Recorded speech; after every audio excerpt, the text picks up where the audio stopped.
Everywhere you look, the story is the same. A building older than it should be. Architecture too advanced for its time. A timeline that doesn't add up. And when you ask questions, they laugh. They say, it's just a coincidence, just a style, just a fort. But it's not just anything. It's a pattern, and patterns don't lie. Because scattered across the world, from France to India, from Russia to the United States, lie. Thousands of identical star-shaped structures. No blueprint, no known architects, and no historical explanation for how they appeared, or, who built them. They call them star forts, but they might as well call them footprints, because these are the remains of something much bigger, a civilization you've never been taught about, a global empire erased from the books. Tartaria. Not a myth, not a hoax, a conspiracy buried beneath bricks and bastions. Let's begin.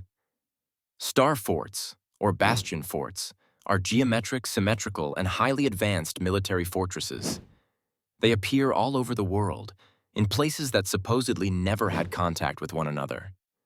Brazil, Vietnam, Italy, Morocco, and in the most bizarre of all places, the hotbox United States.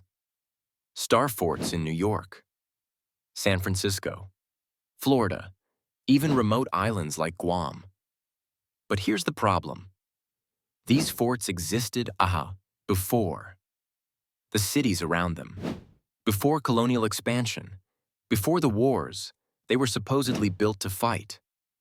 And in many cases, the people who discovered them didn't build them. They found them, reclaimed them, repurposed them. So where did they come from? Enter Tartaria, a name you were never taught in school, but one that appears on hundreds of maps from the 15th to the 19th century.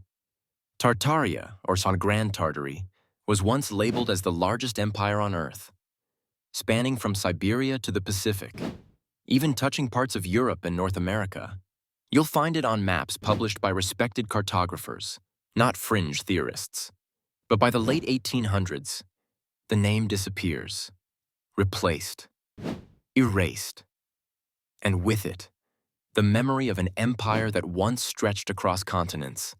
They'll tell you it was a geographic label, that Tartars were just nomads, that nothing was really lost. But if that's true, why did we erase it? Why is it that every time we dig too deep, we find infrastructure far beyond the claimed capabilities of its people? Why does the architecture remain, but the history vanish? Now, here's where it gets weirder. The so-called world fairs of the 19th and early 20th centuries were presented as temporary constructions, built just for show. Giant neoclassical cities, sprawling boulevards, ornate domes, obelisks, and statues, all allegedly made with wood and plaster. And then, destroyed immediately after.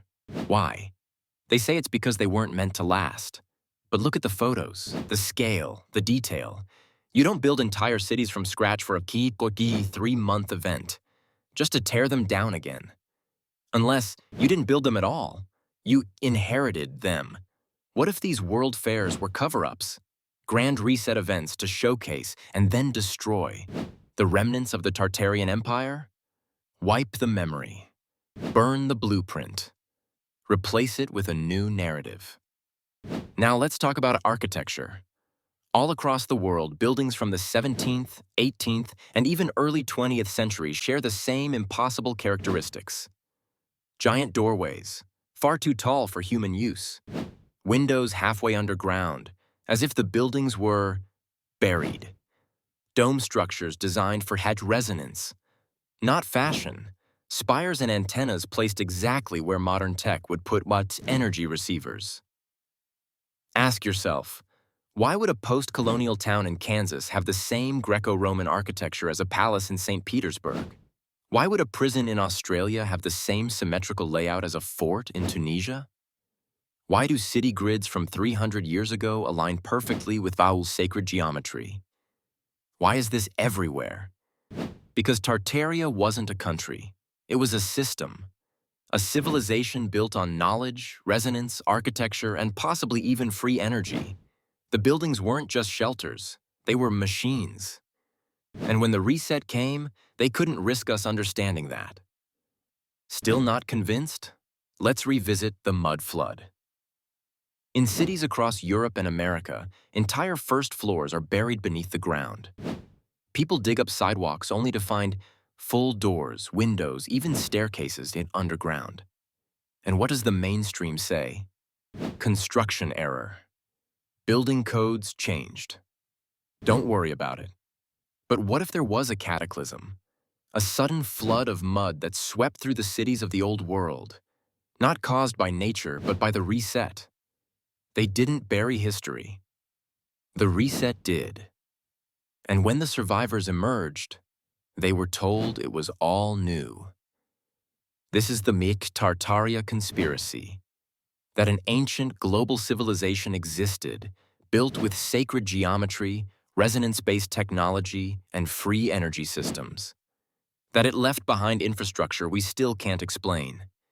And that sometime in the 1800s, it was wiped from the record.